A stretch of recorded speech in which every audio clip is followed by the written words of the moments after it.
Hello everyone, स्वागत है आप सभी का स्टडी वेदांग में। फ्रेंड्स, आज हम चर्चा करेंगे इकोलॉजी एनवायरनमेंट के अध्याय 1 की हम चर्चा करेंगे, जो क्या है पर्यावरण एवं पारिस्थितिकी की मूल अवधारणाएं। ये क्लास जो है आपको डेली 2 बजे दोपहर में मिलेगी, तो आप जो है चैनल को सब्सक्राइब कर लीजिए ऐसी ही अन्य वीडियो के लिए। साथ ही मैं आपको यहाँ पर एक बात बता देता हूँ कि हम इसको टोटल 20 चैप्टर यानी कि 20 अध्याय में कवर करेंगे, और ये पर्यावरण जो परिस्थिति है, ये चैप्टर काफी महत्वपूर्ण है और यहाँ से आपके लिए अच्छे प्रश्न आते हैं। साथ ही हम इसको करंट अफेयर्स के साथ कवर करते हुए चलेंगे, ताकि जो है आप अगर एग्जाम देने जा रहे हैं यूपीपीसीएस, आरओ या बीपीएससी, ऐसा ही कोई अन्य एग्जाम जैसे एसएससी का या ग्रुप डी का, तो आपके लिए काफी लाभदायक होगी। तो चलिए देखते हैं क्या है पर्यावरण एवं पारिस्थितिकी की मूल अवधारणाएं। पर्यावरण यानी कि एनवायरनमेंट, वे सभी जैविक यानी कि बायोटिक, अजैविक, अबायोटिक परिस्थितियां, तत्व और कारक जो किसी जीव के जीवन, वृद्धि, विकास और वितरण को प्रभावित करते हैं, पर्यावरण कहलाते हैं। तो पर्यावरण कहलाते हैं, पर्यावरण जो है हमारे चारों ओर विद्यमान है और ये निरंतर परिवर्तनशील रहता है। इसकी एक अन्य परिभाषा है, उसको समझ लेते हैं। इससे हम क्या समझते हैं कि एक होता है परि प्लस आवरण। परि प्लस आवरण, देखिए ये क्या है। परि मतलब होता है चारों ओर से, आवरण में मतलब होता है घेरे हुए, यानी कि जो चीजें हमें चारों ओर से घेरे हुए हैं वह क्या है, पर्यावरण है। तो पर्यावरण तो आप समझ गए क्या है। इसके बाद हम देखते हैं पर्यावरण के प्रकार या मुख्य घटक। तो पर्यावरण जो होता है इसके प्रकार, सॉरी, घटक की पहले बात कर लेते हैं। एक होता है बायोटिक और दूसरा होता है अबायोटिक। तो घटक देखते हैं। बायोटिक का मतलब क्या होता है, जैसे कि जीवित, और अबायोटिक होता है निर्जीव यानी कि मृत। तो बायोटिक में कौन कौन शामिल होते हैं, जैसे कि पौधे, जंतु, मनुष्य, सूक्ष्मजीव, कवक, जीवाणु। इसी तरह से अगर हम देखें अबायोटिक में वायु, जल, प्रकाश, तापमान, मृदा, खनिज, आर्द्रता, लवणता और पीएच, ये शामिल होते हैं। इसके बाद अब हम देखें पर्यावरण के प्रमुख मंडल। तो पर्यावरण के प्रमुख मंडलों में बांटा गया है उनकी सरलता और सहजता को समझते हुए। देखिए स्थल मंडल यानी कि लिथोस्फीयर क्या है, पृथ्वी की ठोस सतह, पर्वत, चट्टान, मिट्टी जो आदि जो है ये क्या है, लिथोस्फीयर है यानी कि स्थल मंडल है। हाइड्रोस्फीयर यानी कि जल मंडल, पृथ्वी पर उपस्थित समस्त जल, महासागर, नदियां, झीलें, भूजल जो आदि ये क्या है, ये है जल मंडल। वायुमंडल क्या है, एटमोस्फेयर, गैसों की परत जो पृथ्वी को चारों ओर से घेरे रहती है। इसी तरह से जीव मंडल यानी कि बायोस्फीयर, वह क्षेत्र जहां पर जीवन संभव है, क्या कहलाता है, जीव मंडल कहलाता है।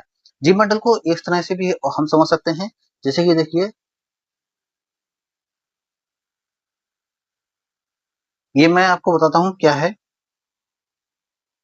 देखिए ये वाला जो क्षेत्र है, ये वाला जो क्षेत्र है, इसको हम कहते हैं जीव मंडल। जीव मंडल यानी कि यहाँ पर जो है समस्त जो तीनों स्थल हैं ये मिल रहे हैं, यानी कि यहाँ पर जीवन संभव है।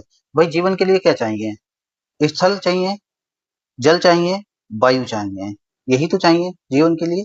तो ये सारी चीजें जैसे कि स्थल, जल, वायु। अब कुछ कहेंगे महासागर में, तो महासागर में है लेकिन उसके भी एक जगह निश्चित होती है, तो वो चाहिए। तो इसलिए जो है यहाँ पर जीवन संभव होता है। चलिए आगे देखते हैं पारिस्थितिकी यानी कि इकोलॉजी। इकोलॉजी के बारे में देख लेते हैं।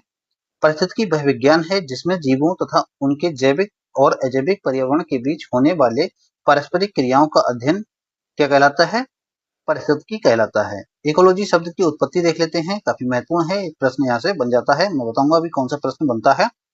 ओकेयस यानी कि आवास, लोगोस यानी कि अध्ययन, यानी कि आवास का अध्ययन। इकोलॉजी शब्द का प्रयोग जर्मन जीव विज्ञानी अर्नेस्ट हैकेल ने 1886 में किया था। तो जर्मन जो जीव वैज्ञानिक थे अर्नेस्ट हैकेल, इन्होंने इसका जो है शब्द का प्रयोग कब किया, 1866 में। ये प्रश्न जो है आपका कई बार परीक्षाओं में बना है, जैसे कि group D, group D, UPPCS,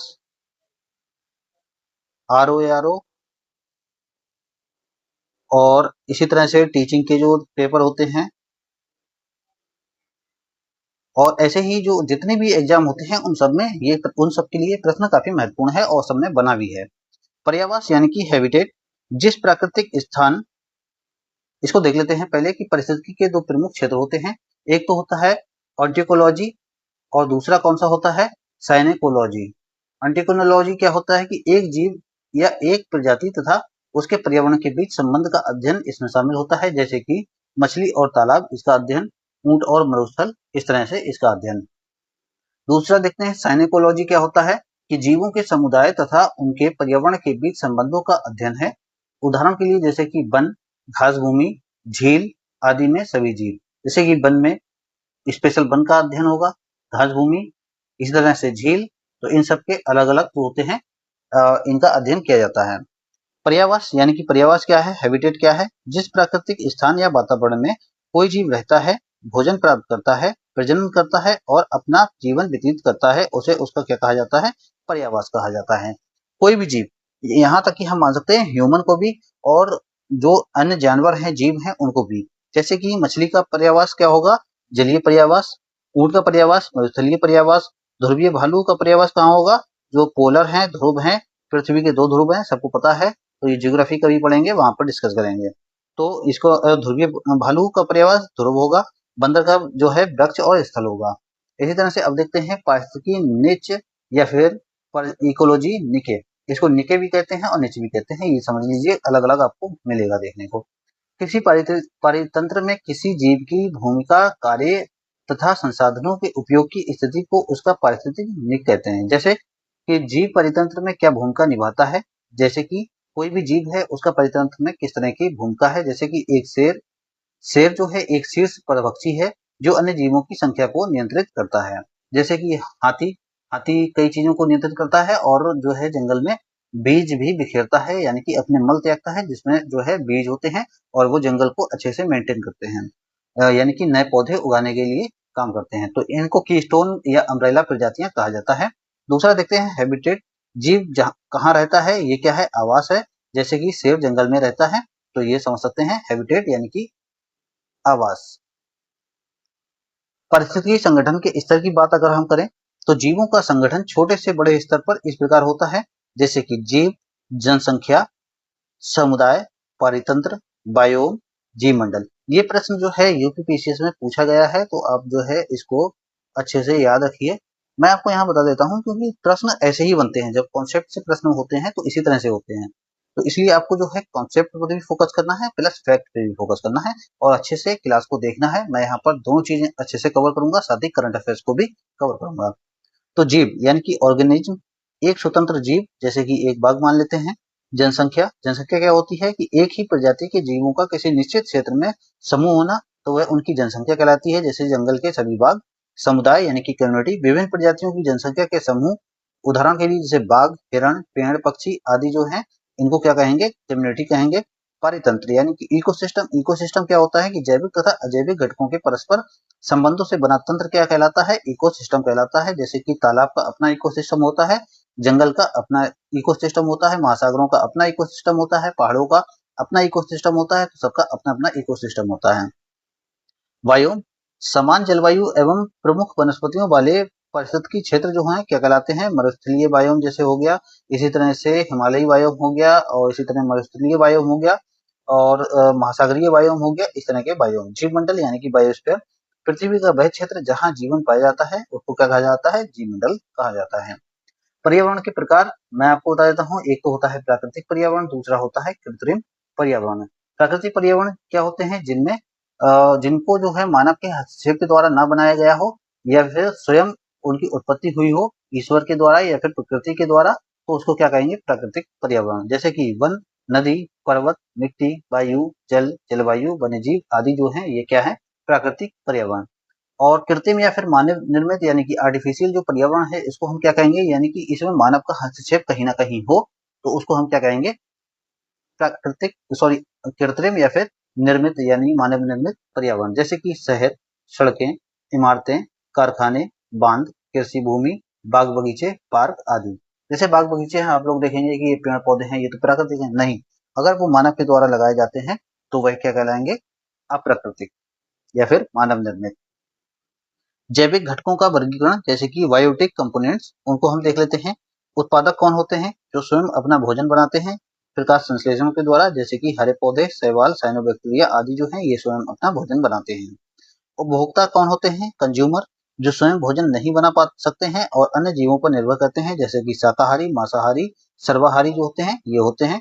अपघटक यानी कि डिकम्पोजर कौन होते हैं? जो मृत पौधों एवं जीवों के कार्बनिक पदार्थों को सरल पदार्थों में तोड़ने का कार्य करते हैं, जैसे कि जीवाणु कवक और एक्टिनोमाइट्स जो होते हैं, ये होते हैं। तो इनको हम डिटेल में चर्चा करेंगे आगे के चैप्टर में। सहजीविता, इसको समझ लीजिए क्योंकि यहाँ से प्रश्न बार-बार पूछा गया है और ये प्रश्न यूपीपीसीएस, यूपीपीएससी और बीपीएससी, यहाँ तक कि यूपीएससी में भी पूछा गया है, काफी महत्वपूर्ण है। सहजीविता क्या होता है? ये होता है दोनों जीवों को लाभ, जिसमें दोनों जीवों को लाभ हो उसको क्या कहते हैं? सहजीविता।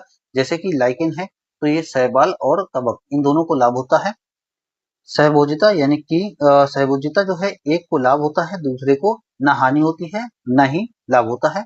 जैसे कि एपिकाइट पौधे होते हैं, इनको जो है एक दूसरे पर तो होते हैं, लेकिन एक को तो लाभ होता है लेकिन दूसरे को कोई फर्क नहीं पड़ता है कि चलो ठीक है तुम मेरे पर हो, कोई दिक्कत नहीं है। इसको क्या कहते हैं? सहभोजिता कहते हैं। परभक्षण, परभक्षण जो होता है, एक जीव दूसरे जीव को पकड़कर खा जाता है, जैसे बाघ, हिरण, इसको क्या कहते हैं? परभक्षण। शब्दावली वो समझ लेना काफी जरूरी होता है क्योंकि परीक्षा में सीधे सीधे प्रश्न यहीं से पूछ लिया जाता है, शब्दावली से। शब्दावली से अगर नहीं है तो शब्दावली को अगर आप ठीक से नहीं पकड़ सकते हैं तो ऑप्शन को आप चेंज नहीं कर पाएंगे, एलिमिनेशन मेथड जो है आपका काम नहीं करेगा। परजीविता क्या होता है? परजीविता का मतलब ये होता है एक को लाभ और दूसरे को हानि होती है, जैसे टेपवर्म मनुष्य में, जैसे कि आपने देखा होगा जूं जो होती है, जूं होता है ना, तो इसमें क्या होता है कि मनुष्य को तो हानि होती है लेकिन जूं को फायदा होता है। इसी तरह से अगर हम बात करें, एक पौधा होता है कौन सा? अमरवेल का, अमरवेल। तो इसमें क्या होता है, अमरवेल का जो ये बेल है, ये अगर किसी पेड़ पे आप डाल देते हैं तो ये पीली पीली बेल होती है, आपने देखी होगी, पीले कलर में होती है। तो इसको अगर आप किसी पेड़ पर डाल देते हैं तो वह पेड़ सूख जाएगा, यानी कि उस पेड़ को नुकसान होगा, लेकिन ये जो है लगातार अपनी तादाद बढ़ाएगी, यानी कि अपनी संख्या बढ़ाती चली जाएगी। प्रतिस्पर्धा क्या होता है? समान संसाधनों के लिए जीवों में संघर्ष। जब कहीं पर एक समान संसाधन हो, उनमें जो है संघर्ष होना लाजमी होता है। जैसे कि पौधों में प्रकाश, जल और खनिजों के लिए प्रतिस्पर्धाएं होती रहती हैं। जैसे आपने देखा होगा कि उष्णकटिबंधीय जो क्षेत्र होते हैं, वहां पर पौधा जो है काफी ऊंचे ऊंचे हो जाते हैं और काफी बड़े होते हैं, और उनके आसपास के जो पौधे हैं वो सूख जाते हैं या ज्यादा आगे नहीं बढ़ पाते हैं, उनको पोषण नहीं मिल पाता है। और एक आपने अपने लोकल स्तर पे भी देखा होगा, यदि आप पौधे जो है बहुत पास पास लगा देते हैं तो क्या होगा कि कोई पौधा तो अच्छा चलेगा और कोई पौधा पतला रह जाएगा, यानी कि छोटा रह जाएगा। तो इस तरह से जो है ये आप देख सकते हैं। चलिए आगे देखते हैं पारिस्थितिकी तंत्र की विशेषताएं। पारिस्थितिक तंत्र क्या विशेषता है, इनको देख लेते हैं। ये जैविक और अजैविक घटकों से मिलकर बना होता है, साथ ही इसमें घटक एक दूसरे के साथ लगातार अंतःक्रिया करते रहते हैं, ये लगातार एक दूसरे के साथ क्रिया करते रहते हैं। इसमें ऊर्जा का प्रवाह एक दिशा में होता है, यानी कि ऊर्जा का प्रवाह एक ही दिशा में होगा। आगे हम इसको अच्छे से डिस्कस करेंगे। सूर्य से ऊर्जा प्राप्त होती है और ये ऊर्जा पौधे लेते हैं, पौधों के बाद इनको जो है चरने वाले लेते हैं, और उसके बाद इनकी ऊर्जा कौन लेता है? शेर वगैरह या फिर कोई ऐसे ही जो मांसाहारी है वह लेते हैं। तो इस तरह से एक दिशा में इनका ऊर्जा का प्रवाह चलता रहता है। इस ये जो है काफी महत्वपूर्ण है, इसको आप याद रखिए, ये प्रश्न पूछा गया है। पारिस्थितिक तंत्र में जो है ऊर्जा का प्रवाह कैसा होता है? एक दिशीय होता है। इसमें पोषक तत्वों का चक्रीय परिसंचरण होता है। ये एक गतिशील प्रणाली है जो परिवर्तनशील होती रहती है। पर्यावरण के प्रकार मैंने अभी आपको बता दिया है कि प्राकृतिक पर्यावरण और मानव निर्मित पर्यावरण है। तो कौन कौन से प्राकृतिक पर्यावरण है और मानव निर्मित पर्यावरण है, इसको हमने डिटेल से देख लिया है। पारिस्थितिकी के अध्ययन की कुछ पद्धतियां हैं, उनको देख लेते हैं। अवलोकन विधि, इसमें क्या होता है कि प्राकृतिक परिस्थिति में जीवों एवं उनके व्यवहार का अध्ययन अवलोकन द्वारा किया जाता है। दूसरा प्रयोगात्मक विधि जो होती है, प्रयोगशाला या नियंत्रित परिस्थितियों में प्रयोग करके डेटा एकत्र करना। प्रायोगिक जो विधि है, ये दीर्घकालिक अध्ययन के लिए प्लाट जो है या क्षेत्र निर्धारित करके अवलोकन किया जाता है। तुलनात्मक विधि में क्या होता है कि विभिन्न स्थानों या समूहों के बीच तुलना करके निष्कर्ष निकाले जाते हैं। मॉडल निर्माण में क्या होता है कि जटिल पारिस्थितिक प्रतिक्रियाओं को समझने के लिए मॉडल बनाए जाते हैं। पारिस्थितिकी का महत्व समझ लेते हैं, काफी महत्वपूर्ण है, और इसको हम देखते हैं कि ये हमारे पर्यावरण और जीवों के बीच संबंधों को समझने में सहायता करती है। प्राकृतिक संसाधनों के संरक्षण एवं सतत उपयोग में सहायक है। प्रदूषण नियंत्रण एवं पर्यावरण प्रबंधन में सहायक है। जैव विविधता संरक्षण के लिए आवश्यक है। कृषि, वानिकी, मत्स्य पालन आदि क्षेत्रों के विकास में भी ये काफी सहायक है। मानव के स्वास्थ्य और जीवन की गुणवत्ता को बनाए रखने में भी ये सहायक है, तो इसलिए पारिस्थितिकी जो है हमारे जीवन के लिए काफ़ी महत्वपूर्ण हो जाता है।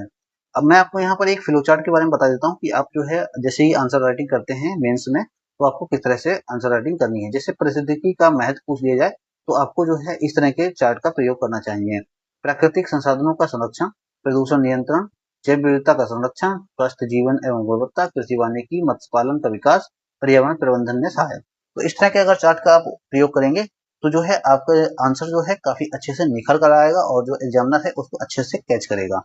तो इस तरह से जो है हमारे ये वीडियो जो है ये पहला जो अध्याय है ये यहाँ पर समाप्त होता है, और अगले अध्याय में हम क्या चर्चा करेंगे उसको देख लेते हैं।